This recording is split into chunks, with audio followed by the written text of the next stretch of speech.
Watching Business Incorporated live from Channels HQ. Coming up, Databank Research says the Ghana Stock Exchange could gain 12% return in 2023.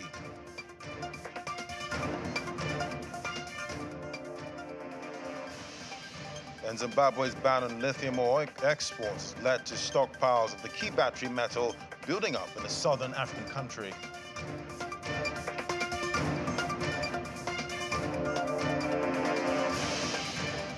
Plus, Kenya set to receive $1 billion budgetary support loan from the World Bank in June. Hello, welcome to the program. I'm Ladi Williams. First off, let's check in on the markets now, starting on the African continent, where it's negative sentiment all through there, with the NGX down 0.12% at intraday after closing flat yesterday. South Africa's GSE continued that downtrend there, down 0.91%. Other markets we track in North Africa now, Egypt, that's down 0.81%. And we see Kenya again closing down negative. This time, big number there, 2.43%. That's what we're seeing in Kenya. That's for Monday's close. Let's take a look at what's driving sentiment on the Nairobi Stock Exchange now. Joining me now is Eric Mokaya, founder, Wango Capital. Join us from Nairobi. Great to have you on the program. Thank you. Good to be here also. So this market has been on a downtrend now, losing the 120-point all-share index level. What's happening? I think it's mainly driven by sentiment around the biggest stock on the stock market, which is Safaricom. It has, I think, around a market cap of 60 to 70% of the Nairobi Stock Exchange, Securities Exchange. So I think that's what is driving. So there's a bit of negative sentiment around maybe their entrance into Ethiopia. Foreigners are exiting because they also need to liquidate the position in the company because they want to get the money out, maybe because of rising interest rates in the US. Could be also something to do with the Kenya shilling is also losing ground against the dollar significantly. So like from the beginning of this year, the Kenya shilling has lost around 5%, and that's in the official markets. Around 5% against the dollar. So I think like with that in mind, investors need to recoup almost more than 5% of that. Like you need to have a return of above 5% to be able to just even compensate for the dollar moving against you. So I think lots of foreign investors leaving and just overall negative sentiment around the stock for the past 1 year, especially with the regime change and with rumors about the CEO sometimes. So not so much happening. So I think that's the biggest move. And when Safaricom moves, the entire market moves. And that's what's been causing the market to be on a downturn of late, I would say. And talking about some of the listed companies now, we see Standard Chartered Bank of Kenya, the net profit for the year ended December 2022. That grew by about 38% to 12.44 billion shillings. What do you think drove this? So I think the bank itself is doing really well. Again, it's boosted a bit by forex income, which is up 58% year over year. So very strong growth there. Net interest income generally up around 18%. Its provisions were down 36%. It's one of those banks that over-provisioned, especially during COVID in 2020. So now they're releasing some of those provisions, which are benefiting the bottom line. And their gross NPLs are down 3%. So it generally looks like their customers are well-to-do, kind of, and when they come off a pandemic like this, they're able to stabilize and they're able to get their jobs back together. They're able to make payments on the company, and then they're growing the asset management side. The AUM hit around 148 billion Kenya shillings. That's growth up from around 130 last year. So it's around 18 billion added in terms of AUMs in the wealth management side. So all in all, it's a franchise that is growing really well and very exciting. Above all, like I think investors are very excited about the dividend. It's around 13% dividend yield for the year. So that's 16 Kenya shillings in terms of the final dividend that they released today, and 6 Kenya shillings in interim dividends that they issued last year. So that makes it a nice dividend yield of around 13%. So I think generally also very good positive sentiments around the stock, around the leadership, around the entire bank as it is. Customers are loving it, and I myself am a customer of the bank, so I think I enjoy it myself. So I think overall, really good results for the year. And I'm sure we could expect some buying pressure for that stock going forward. But what do you think would be that catalyst that will change this downtrend we're seeing for the Nairobi Stock Exchange? What do you think could change this downtrend we're seeing? So I think a key thing is the resolution around the shilling, and there are a couple of moves the government is making in trying to uh, kind of help out the shilling so that it doesn't experience the same pressure it has been experiencing for the past year or so. I mean, the shilling last year was down around 11%, then this year down again another 5%. So that's actually a really big challenge for investors, especially the foreign ones. So to attract them back, you need to stabilize the shilling, and it looks like as it keeps depreciating, it may reach a level where it actually balances out so that the supply and demand of the shilling is able to be matched, and then that's a point at which the shilling will stabilize. And that's good, and that's what we're seeing at least in the market. The government yesterday made a deal with Saudi Aramco, one of the biggest oil companies in the world, to be able to defer some of the payments that they're making in USD so that they're able to ease. Instead of making them monthly, they're able to make them after 6 months so that they'll be able to release a bit of pressure on the shilling for now. So I think for me, the shilling is one thing that I'm paying close attention to. And of course, the other thing is also just a bit of very positive moves from the government, or at least from the Nairobi Securities Exchange, to help investors. Something like reducing commissions on some of the trades so that people are able to trade a bit more. And just a bit of maybe very exciting IPOs that can be able to happen to shake up the market a little bit, because it's been a bit dormant for 6 or 7 years, I would say. Yeah, and definitely no market goes down forever. There'll be some kind of reversal at some point. We're looking out for all those Definitely. catalysts. Thank you so much, Eric Makaya, founder of One Go Capital. Thank you. Thank you for having me. That was Eric there giving us the details from the Nairobi Stock Exchange. Now let's move on to the Middle East now. We see it's also negative sentiment there, with Abu Dhabi index there down 1.42%. Dubai index, that's also in negative territory at intraday, down 1.18%. Look at all the markets we track there. Saudi Arabia and Qatar are not left out there. It's also negative sentiment we're seeing back there. Moving on to Europe now. See, Germany's economy minister, Robert Habeck, is currently in Brazil. Let's find out details of the visit now.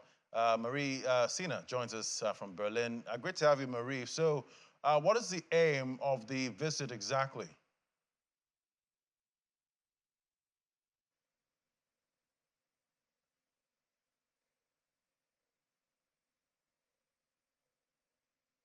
Well, Robert Habeck spoke of a green bridge across the Atlantic when announcing this visit. So the aim of this 6-day trip is to intensify Germany's cooperation with Brazil, specifically on green hydrogen. The reason for that is that Brazil has enormous potential for green hydrogen production, for example, by building offshore wind farms in the country. And on the other side of the equation, Germany needs to find new energy sources to compensate for the gas that it is no longer receiving from Russia. So this could be a win-win situation. At the same time, this could also be a lucrative deal for German companies. Many of them would be involved in building green hydrogen infrastructure if a deal is struck. So the private sector is also keeping an eye on this visit. And critics of closer ties point to environmental issues, in particular in Brazil, as a reason not to further expand these ties. How difficult could this make the trade relationship?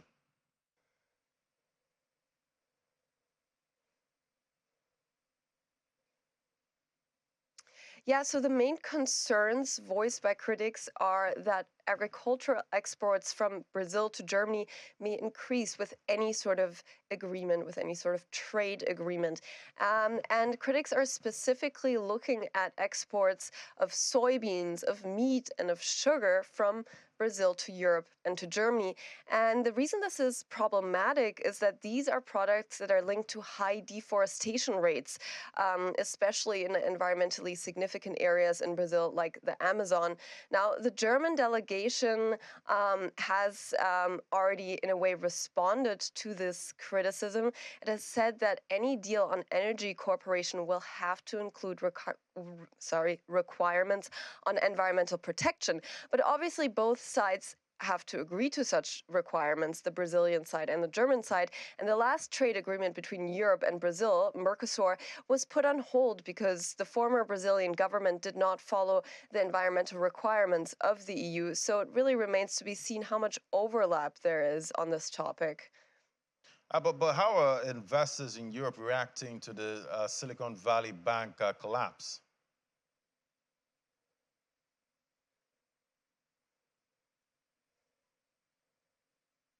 Well, despite moves by the US government to shore up confidence in the financial system, investors in Europe have continued to dump European bank stocks. In fact, Europe's banking stocks suffered the biggest drop in a year. Major European banks, including Societe Generale, UniCredit, and Santander, saw their share prices fall steeply by more than 5%. Now, Europe's largest economies, Germany and France, have said that there are no risks of collapse to their financial systems. Both the German and the French finance minister have spoken out to reassure investors. But really, the important aspect is, of course, that investors buy this argument and regain confidence in European banks. And so far, that doesn't seem to be the case. All right, still a developing story there. Thank you so much, Marie Sina, right there in Berlin. All right, now moving on to other markets. Now we see U.S. stock futures rose with traders trying to regain their footing after the Dow Jones Industrial Average notched the fifth day of losses. Traders also looked ahead to a key inflation report that's due today. Now see right there, 0.28%. That's the drop we're seeing for the DJIA futures there. S&P 500, that's down 0.15%. And surprisingly, the tech-heavy NASDAQ, that's in positive territory, up 0.45% that's for the early trading session there. But we're watching out for how the markets close today. Still a lot to look out for with that CPI data coming out from the U.S. That's definitely going to drive market sentiment. Now let's see what's happening in Asia there. We'll see Asia-Pacific markets tumbled in a volatile session after sharp losses seen overnight on Wall Street as investors grapple with the fallout of failed banks in the U.S., including Silicon Valley Bank, and we see it's all red. In Asia now, Nikkei 225 down 2.19%. We see the Kospi also down over 2%. HSI index down 2.27%. The lowest loser there we see 0.72 for the Shanghai Composite, 3,245 points. So investors still have a lot to grapple with in that market. Now, we'll take a break now. When we come back, commodities market update is next. Do stay with us.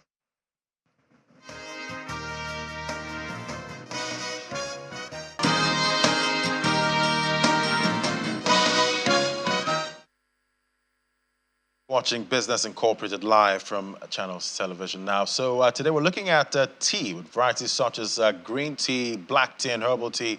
The global price of tea averaged about $3.10 per kilogram in 2022, representing a 14% rise from the average price of $2.70 per kilogram in 2021. Join us now is Victoria Momo, analyst, financial derivatives company. Great to have you, Victoria. Good afternoon. Thank you for having me, Ladi. So what exactly is responsible for this jump there in the price of tea? It seems it's even higher than the global food index.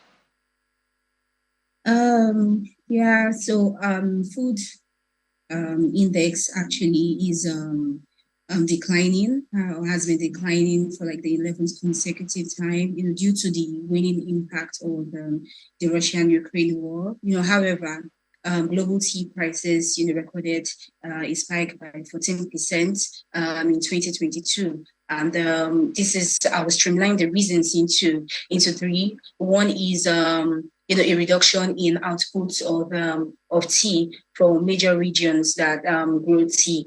60% of the regions that grow tea are actually, or the global output of tea is actually being produced by small-scale farmers. And of course, there are adverse weather conditions that are currently, affecting or that affected, the output of tea in those particular regions. So that also filtered into, the the prices of tea. And in addition to that, we have the demand recovery from China.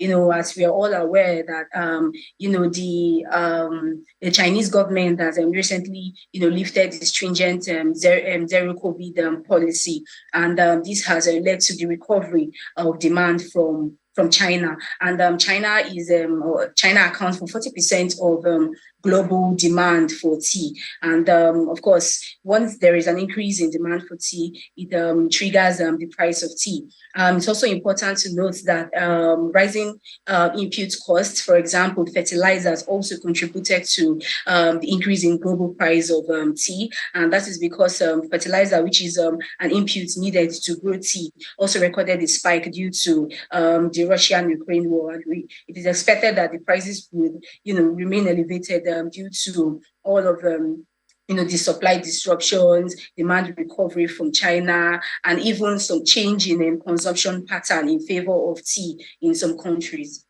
Yeah, China always present in most global markets at this time. But let's look at the top producers now. We see that between China, India, and Kenya. And Kenya is the third largest producer globally. But there's been a kind of slowdown with their output, at this period. But their earnings, show that they still made a good amount of money from their tea exports. What's responsible for the divergence there? How's it still favoring Kenya at this point? Well, it's interesting to note that Kenya recorded declines in outputs by about maybe 1.5%, whatnot. And that was actually driven by domestic disputes during that period in Kenya, right? And even aside or despite the reduction in output from Kenya, they still recorded increased export earnings. This was due to, the increase in price, the 18% increase in price recorded, between that period. So it supported the export earnings from tea. Also, the Kenyan shilling actually, depreciated against the US dollar by 9%. So this made the country's overall export improve, and also boosted the, export earnings. This is advantageous for Kenya, especially at this period when their foreign exchange reserves is currently, under pressure, and this would, support their foreign exchange reserve, given the fact that tea export actually, contributes to, Kenya's source of foreign exchange, in addition to tourism, diaspora remittances. So this would actually, boost the Kenyan export earnings further, and also, support growth. All right, let's bring it down to Nigeria now. We know tea prices have surged about 175%. Here, and we are big, importers of tea. But I know we have parts here in Nigeria that, is good for growing tea. How come investors are not looking at, growing tea here and exporting to the global market? Yeah, that's also an interesting question. We have the ideal weather condition, in Taraba State and many other states that could support, tea production and all, but we are not seeing as much production, to meet even domestic demand and even, international demand. So we are not even, taking advantage of that, and taking advantage of the potentials of tea industry, because the tea industry generates has the capacity to generate 500 billion naira annually, and we are not taking advantage of that. And even investors are skeptical due to reasons like adverse investment climate, insecurity. All of those risks, even you as an investor would hold back in terms of investment to watch and see how everything play out. So that's like the major reasons why investors are holding back, despite the fact that the tea industry has huge potential in Nigeria. Yeah, potential as usual. Well, we'll keep tracking that market. Thank you so much, Victoria Momo, analyst, financial derivatives company. Thank you. Thank you for having me.